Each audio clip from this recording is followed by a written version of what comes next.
nobody who's seen his TED Talks or other presentations can help but be deeply moved by how he talks about his family caregiver experience.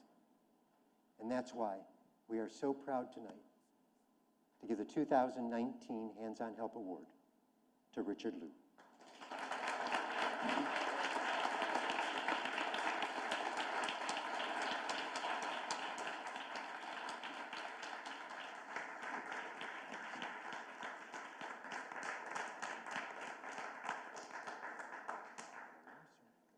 John, thank you so much. I'm glad he's from Michigan.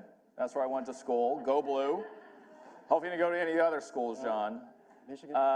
It is so great to be here in Washington, D.C., because nothing's happening here. It's nice and quiet compared to New York City. I always like to tell the joke, especially in an event like this. There are three people walking down the street, a senator, a brand manager, and a journalist, and they meet at the Cosmos Club. Why? Because we all care about family caregivers. And that's the beauty of this gathering, John, and I can't thank you and the amazing staff that you've put together. Because for me, it has been really, really strange. You know, not only in journalism, being a news anchor, and as Judy and many other journalists in this room understand, it's pretty busy. A lot of crazy stuff. You work 25 hours a day, 8 days a week. And for a long time, that's what I thought I wanted to do. I worked really, really hard to get it done. Years, with a lot of angst.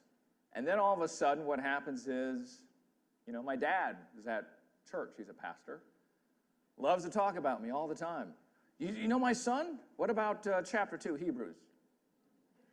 My mom would never talk about me at all. But my dad would love to talk about me. My son, the news anchor, over at CNN at the time, they're like, we're at a church. Can we just please talk about the sermon, Reverend Louis? But then there was a time where he forgot what I did. He didn't know that I was an anchor, that I was on TV. Not that it mattered to me that much.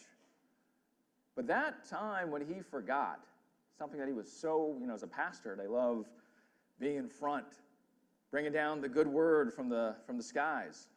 And all of a sudden, he couldn't pull any words down. And that was 7 years ago, and when I had to decide myself, what did that mean? Because he couldn't remember.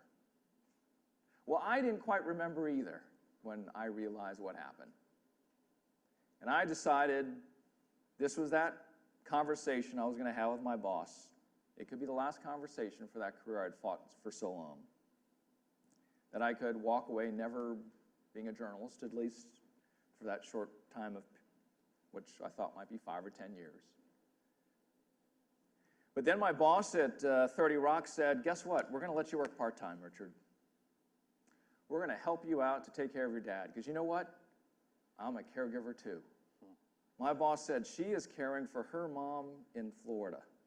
How many times have we all had a conversation like that? We thought we were the only ones, right?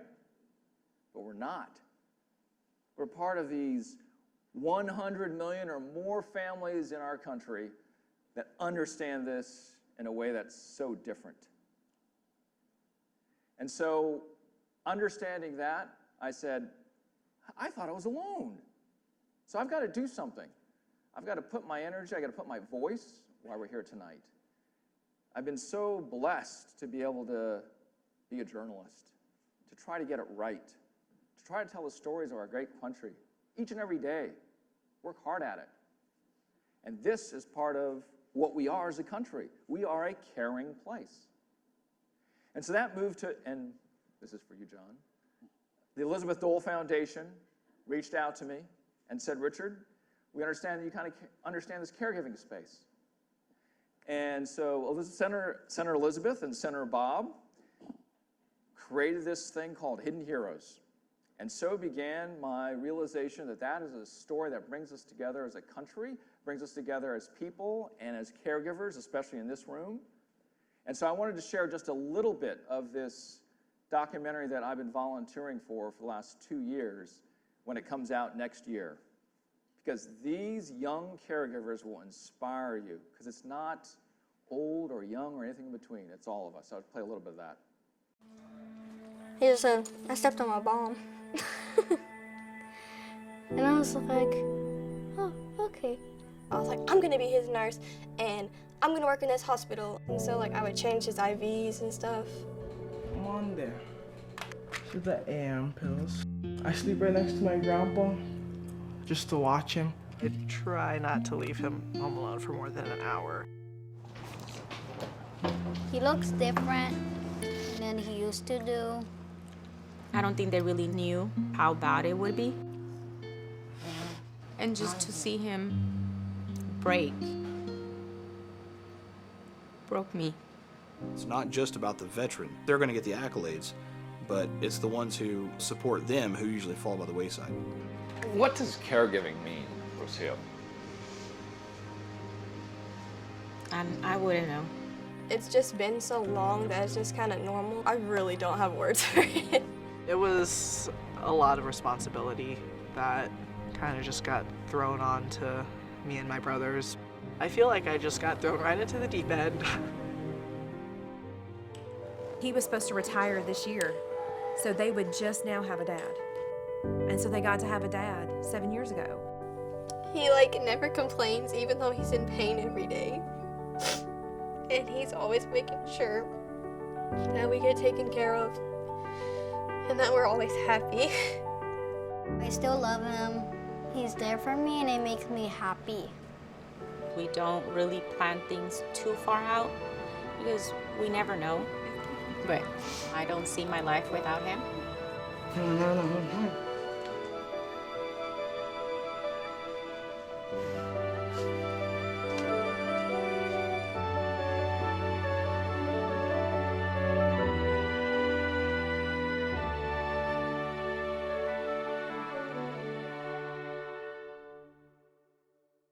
And that's all of us, right?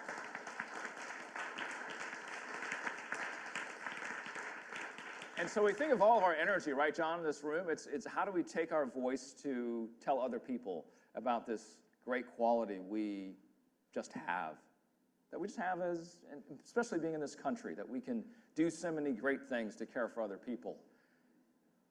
They, as you can tell, always see the joy in chaos.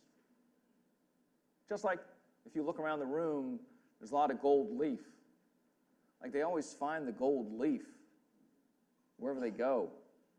And so it is why I'm so honored to be a recipient today, because I know that Ken has done so much.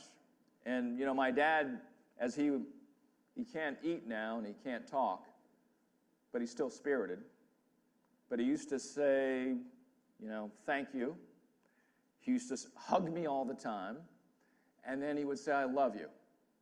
And then 15 minutes later, he would hug me and thank me, and then say, I love you. And so to Ken and everybody else who's here tonight, who cares about this stuff, I am hugging you, I am thanking you, and I do love you for what you do. So thank you.